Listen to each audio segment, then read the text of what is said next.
I am the monster, rah rah rah. I am the monster, rah rah rah. I am the monster, I am the monster, I am the monster. Rah. Hello and welcome back to the channel. I'm Spencer Penrod. I'm a world builder. I make worlds for stories and D&D campaigns, things like that. Today we are finishing up Epic the Musical. This is the last saga. Last time we just did the Vengeance Saga and Odysseus finally gets home. Now we're in the Ithaca Saga and seeing the fallout of his journey, I think. I'm excited to get into that, but first, I wanted to mention that with this series over, I need some help picking out what to do next.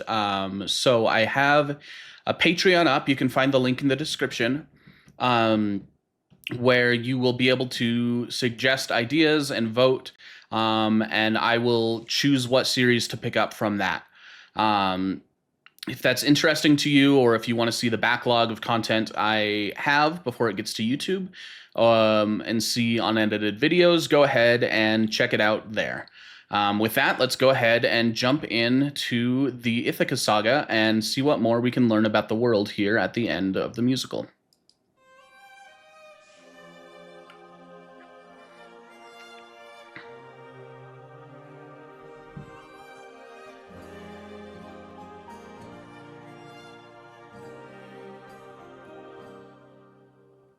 I'm supposed to choose a suitor to wear the crown. I said I would choose as soon as I weave this shroud. They don't know that every night I unthread all the work I've done, 'cause I'd rather lie than allow them to think they've won, though I never thought that I'd resort to this. Just know I'll be here, but I don't know how much longer I'll last since we... So it's interesting to hear her say she never thought she would resort to this being lying. I don't know how lying is viewed in general, but I know that Odysseus doesn't seem to have any problem lying. It's like almost one of his identifying features is that he lies a lot to get his way and to fool his enemies. So it's interesting to see his wife here seems to have a problem with at least herself lying. Not that it seems to be a problem in their relationship if she's still faithful 20 years after Odysseus has left. Like, that is a really, really long time to remain faithful to someone who isn't around and who you've had no word from. So that shows a huge amount of loyalty. So I guess it's not a problem that they have different views on lying. It's just interesting to note that she has such strong feelings about it, but not strong enough that she's like her loyalty seems to be more important to her than whatever reservation she has against lying. We saw that storm, and though it was so close to our kingdom, it was far from the norm. Unless, how could it be some kind of sign that my world is all about to change? Is it finally time for the challenge I arranged? Though I never thought that it would come to this. Just know I'll be here buying you time. So here we hear that she's really superstitious, which makes sense in a world of gods and magic and monsters. But her superstition seems to be telling her that that storm is a sign that she can move forward in whatever plans she has. I wonder if that is some kind of actual, like, static sign, omen, that storms bring change and that's what she was looking for, or if she was like forewarned by one of the gods who seemed to be very communicative with her family in general, that if a big storm were to happen, that is the time for her to move forward. Or maybe a prophet, since there seem to be people who can see fate just out and about.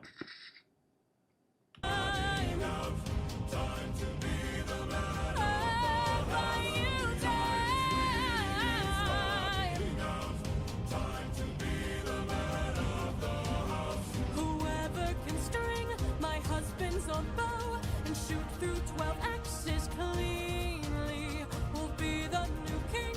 Sit down at the throne and rule with me as his queen. Let the arrow fly once you know that your aim is true. So I think what this is meant to do is say that Odysseus was really strong, that not many people could string his bow, and a great shot. Like, I don't necessarily know that she's setting up this challenge with the intention for Odysseus to beat it, but it seems like the intent of this challenge is at least, my husband can do this, and so if you can't, you're not good enough.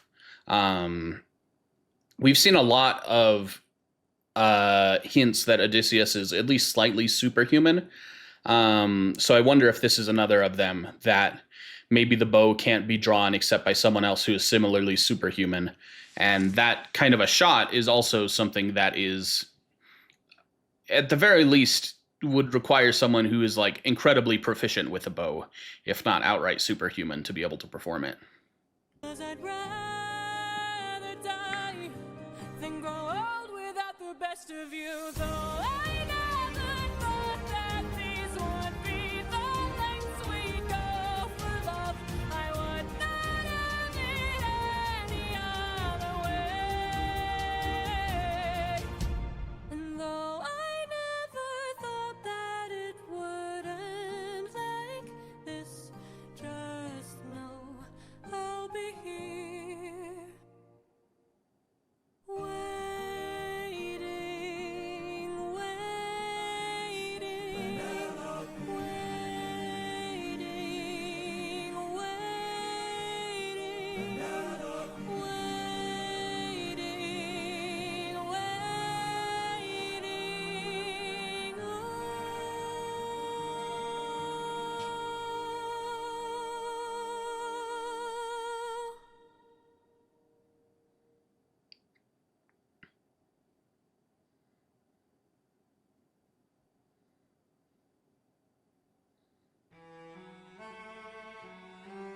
This is a cool animatic.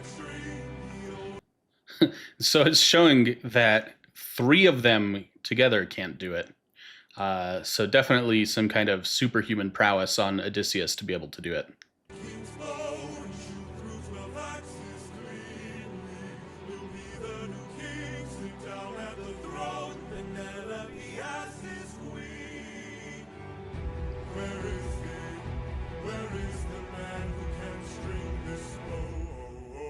Screw this competition, we've been here for hours. None of us can string this, we don't have the power. Screw this damn challenge, no more delays. Can't you guys see we're being played? This is how they hold us down while the throne gets colder. Hold us down while we slowly age. Hold us down while the boy gets bolder. Where in the hell is our pride and our rage? Here and now there's a chance for action. Here and now we can take control. Here and now burn it down to ashes. Channel the fire inside your soul. Haven't you noticed who's missing? Don't you know the prince is not around? I heard he's on a diplomatic mission, and I heard today he comes back to town. So I say we gather near the beaches. I say we wait till he arrives. Then when he docks his ship, we can breach it. Let us leave now, today we can strike it. Hold him down. That almost sounds like they are trapped here. Like if they're trying to steal his ship, then it makes it sound like they can't leave without that. I wonder why that would be the case, because it seems like they're staying here against Penelope's will and against, like, it seems like no one wants them here. So why would they imply that they are trapped? It's also interesting. We've seen at the end of the last animatic and throughout this one, we've seen that Odysseus can go to his wife, but is choosing not to. And it seems like he's choosing to participate in this challenge here instead of where was that shot? Participate in the challenge here instead of just going and telling her that he's back. I wonder if he feels like he's changed so much that he's a stranger, and so he's got to go through with her challenge, and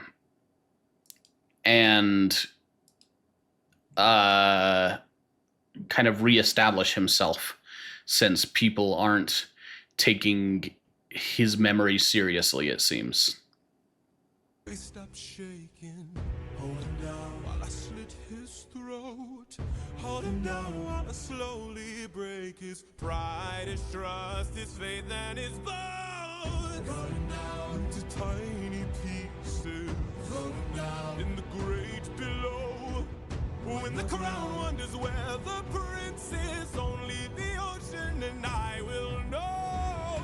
And when the deed is done, the queen will have no one to stop us from breaking her bedroom door, stop us from taking her love and more. And then we'll hold her down.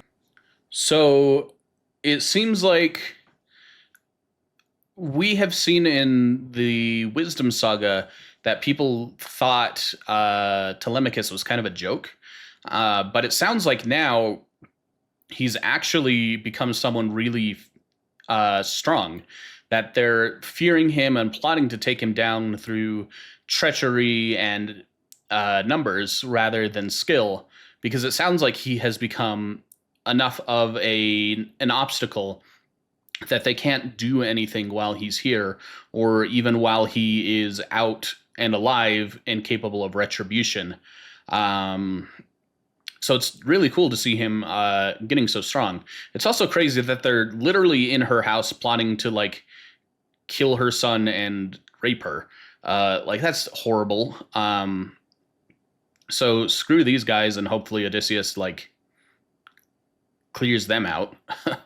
But yeah, it's not the best song. Like, the song is good, it sounds good, but, like, these guys all suck.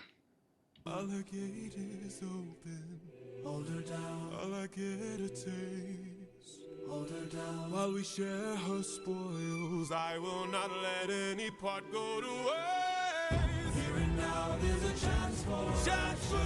Here and now, we can take control. Channel the fire inside your soul and hold him down, hold him down.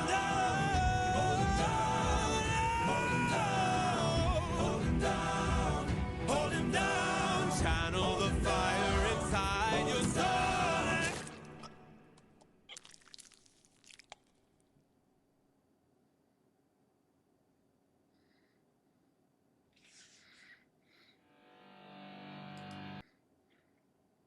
All right, so he kills the guy who is leading them all, who really kind of deserved that. Screw him. I also can't imagine that that goes over well with everyone else. And there's probably a reason why they are wanting to kill Telemachus outside of his home, and haven't done anything inside of his home in all of these years. I imagine there's probably some kind of reason not to spill blood here that everyone has been cognizant of, and Odysseus now just ignored. I don't know for sure, but that's my guess. So I wonder if that's going to come back to bite him. For 20 years I've suffered every punishment and pain, from the of gods and monsters to the screams of comrades slain. I come back and find my palace desecrated, sacked like Troy. Worst of all, I hear you dare to touch my wife and hurt my boy. I have had enough.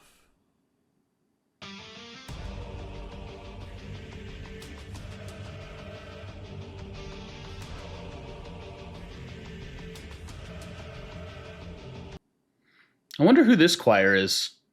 Like, we've seen that they don't just come from nowhere. It's supposed to be people singing.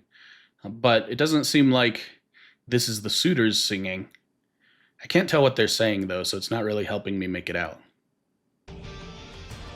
In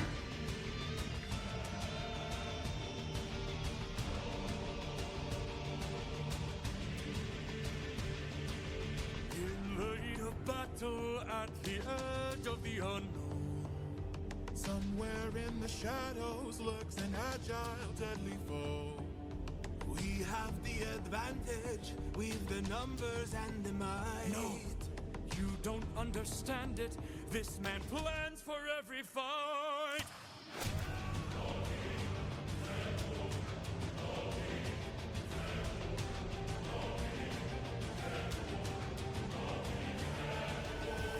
Where is he? Where is he? Keep your head down, he's aiming for the torches. Our weapons, they're missing. He's using the darkness to hide his approaches. It's funny that he's going all Batman on these guys to take them out. This feels like Arkham Asylum or something. But it sounds like he's wanting to kill them all, but isn't confident of doing it in one big brawl, which makes sense. There's a lot of people.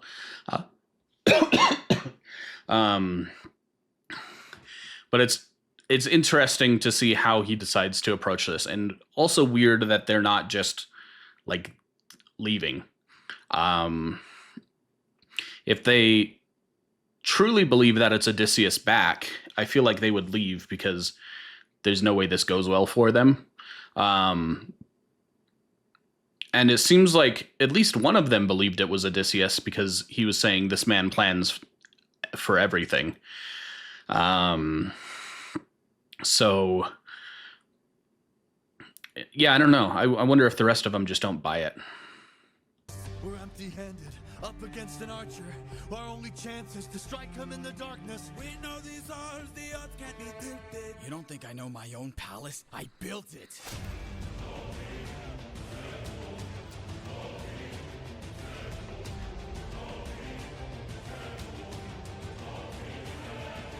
Oh, king, our leader is dead. You've destroyed the serpent's head. Now the rest of us are no longer a threat. Oh, king, forgive us instead, so that no more blood is shed. Let's have open arms instead. No. So that's really interesting, because first of all, this is definitely him showing his ruthless side that he's adopted. But also, that phrase, open arms, was so associated with Polites that when he was kind of under the brain fog of Calypso, her saying the phrase still triggered his memory. But here, it's not even causing him a moment of hesitation. That he's so completely given up on this idea that Polites was trying to teach him that he doesn't hesitate at all to throw it aside and show ruthlessness here instead.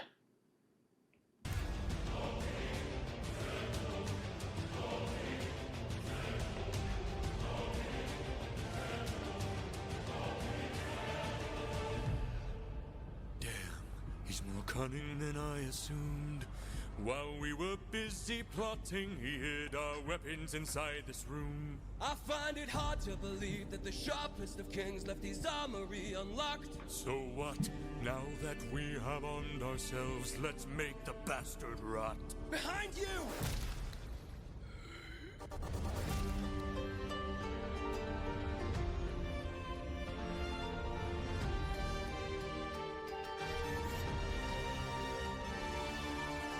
down those weapons, and I ensure you'll be spared.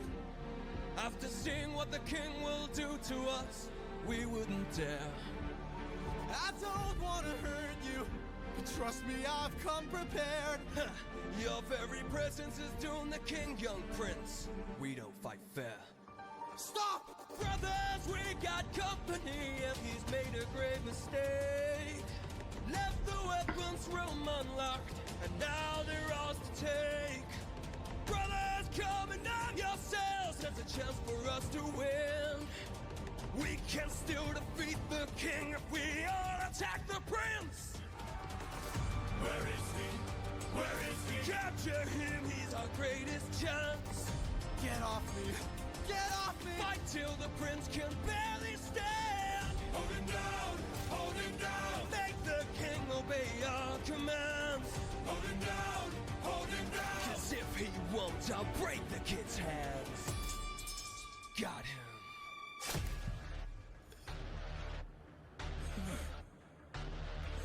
Mercy.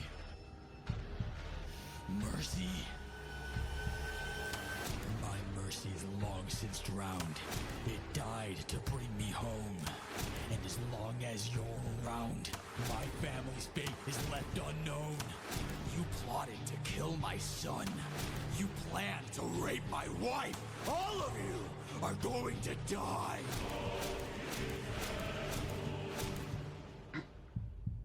You filled my heart with hate. All of you who have done me wrong. This will be your fate! Odysseus definitely seems to be losing it a bit. Hard to blame him with how like horrible all of these people were, how long he was away from home. Coming back to find this had to be terrible. But yeah, it seems like he's definitely embraced the mentality of becoming a monster, of becoming ruthlessness, or becoming ruthless, I guess. And he's just taking it. It's hard to say taking it too far when all of these people are still staying here and trying to kill him and take his son captive. But he's definitely not like letting up at all.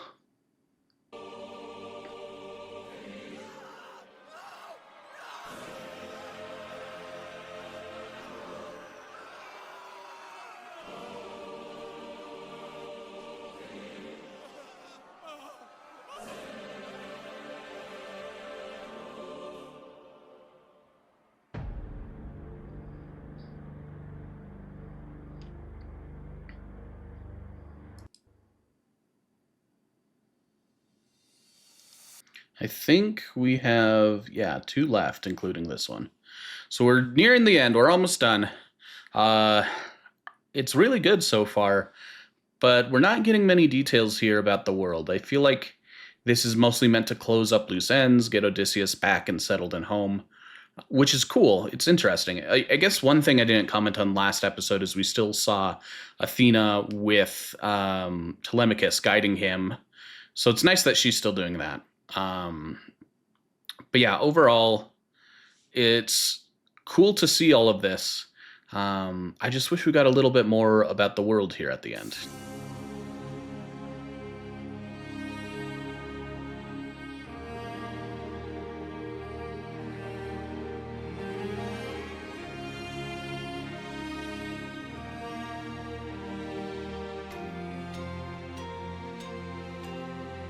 Father?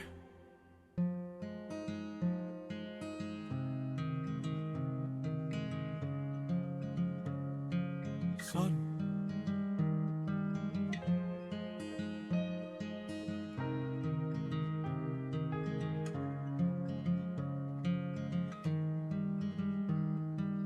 All my life I'd have died to meet you.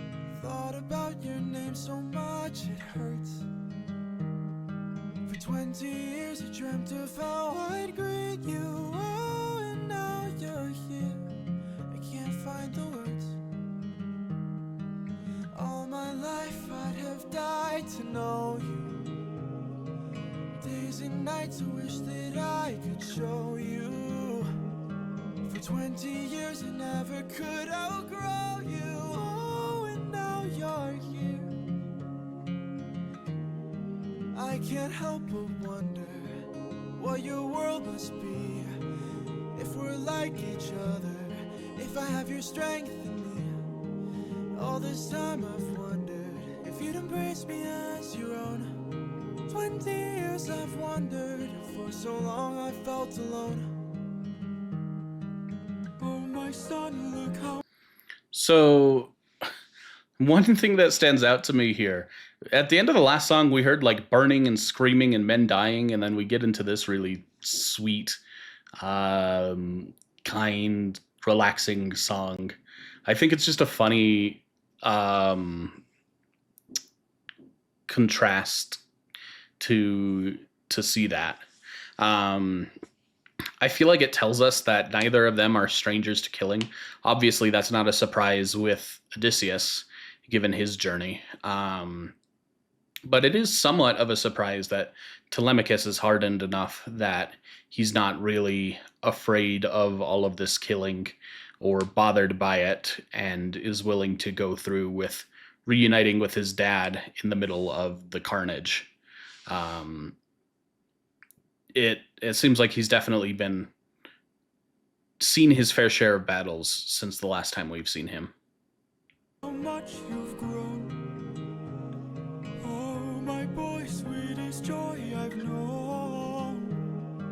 20 years ago I held you in my arms. How time has flown. Oh, used to say it'd make the storm clouds cry for you. Used to say it'd capture wind and sky for you. Held you in my arms, prepared to die for you. Oh, how time has flown. I can only wonder what your world has been. Things you've had to suffer, and the strength you hold within. All I've ever wanted was to reunite with my own. 20 years we've wandered, but today you're not alone. My son, I'm finally home.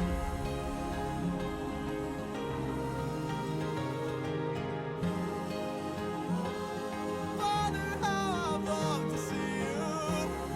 Telemachus, I'm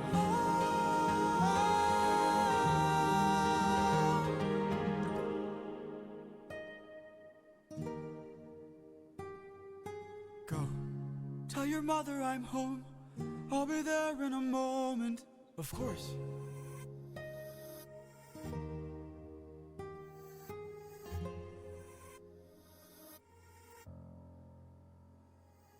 Show yourself. I know you're watching me. Show yourself.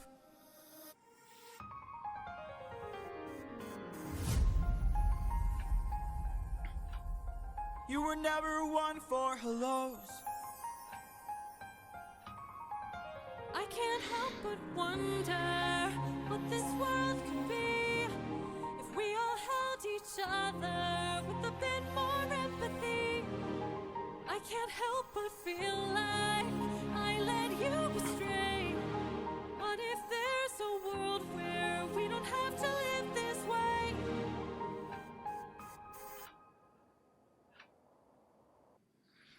That's interesting to hear her now admitting to Odysseus. That's Athena, obviously, that she feels like she did wrong by him. When before we had wondered why she was so open with Telemachus, now seeing her, after having worked so hard to get Odysseus home, she's finally able to show herself and apologize, it seems. I wonder why it took her so long, why she didn't come and say anything to him on the journey. But it's nice seeing that she has kind of changed and embraced empathy, and is now embodying some of the mindset that she scolded Odysseus for originally and left him because of.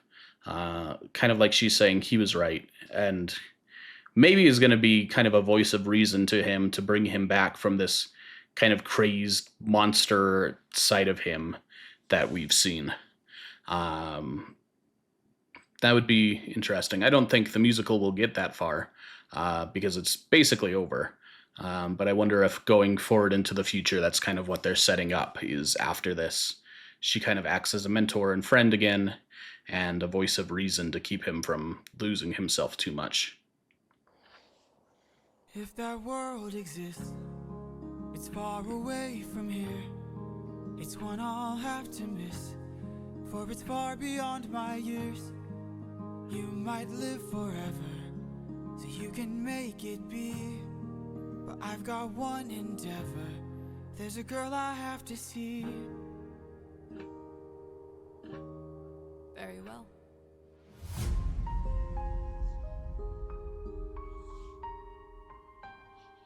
Father, she's waiting for you.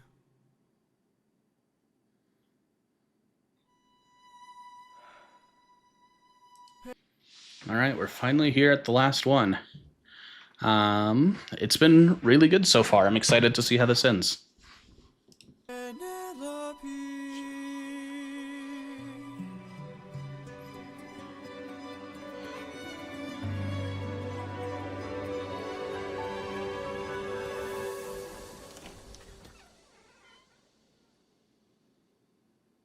Is it you? Have my prayers been answered? Is it really you standing there? Or am I dreaming once more? You look different. Your eyes look tired. Your frame is lighter. Your smile torn. Is it really you, my love? I am not the man you fell in love with. I am not the man you once adored. I am not your kind and gentle husband. And I am not the love you knew before. Would you fall in love with me again if you knew all I've done? The things I cannot change. Would you love me all the same? I know that you've been waiting for love.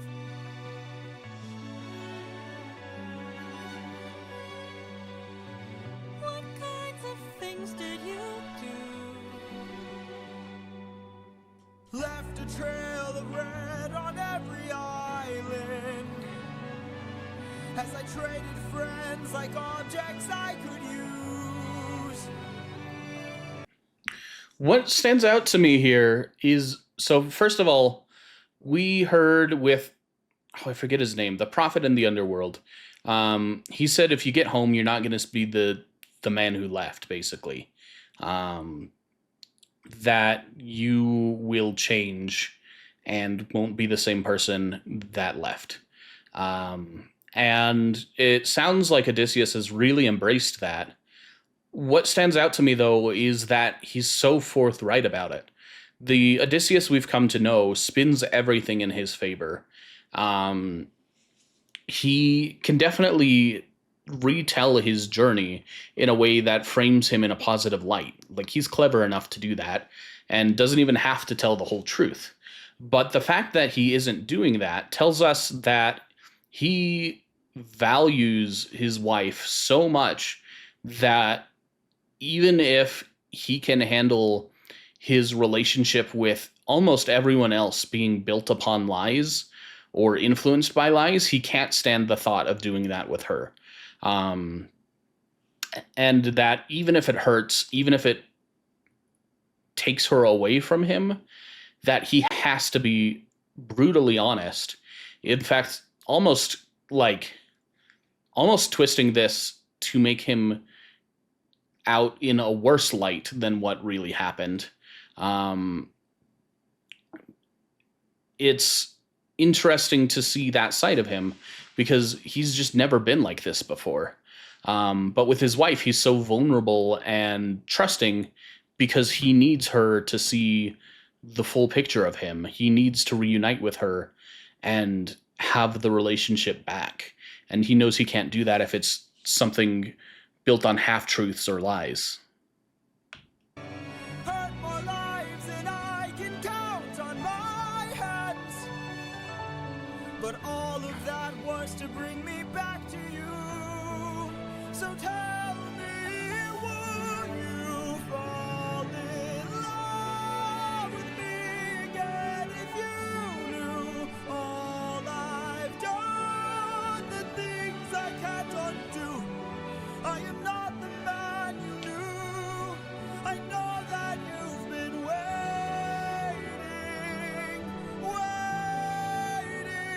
If that's true, could you do me a favor? Just a moment of labor that would bring me some peace. See that wedding bed, could you carry it over? Lift it high on your shoulders and take it far away from here. How could you say this? I had built that wedding bed with my blood and sweat. Carved it into the olive tree where we first met. A symbol of our love everlasting. Do you realize what you have asked me? The only way to move it is to cut it from its roots. Only my husband knew that, so I guess that makes him you. Penelope. I will fall in love with you over and over again. I don't care where or when, no matter how long it's been your mind. Don't tell me you're not the same person. You're always my husband and I've been waiting, Penelope. waiting.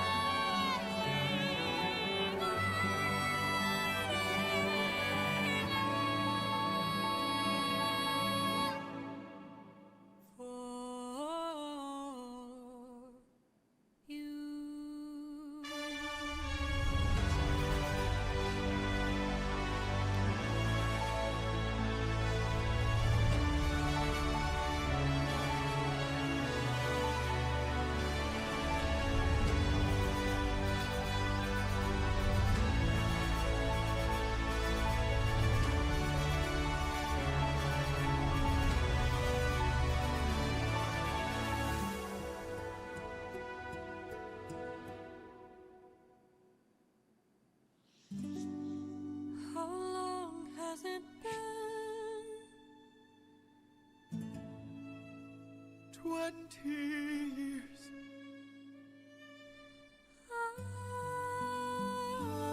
I love you.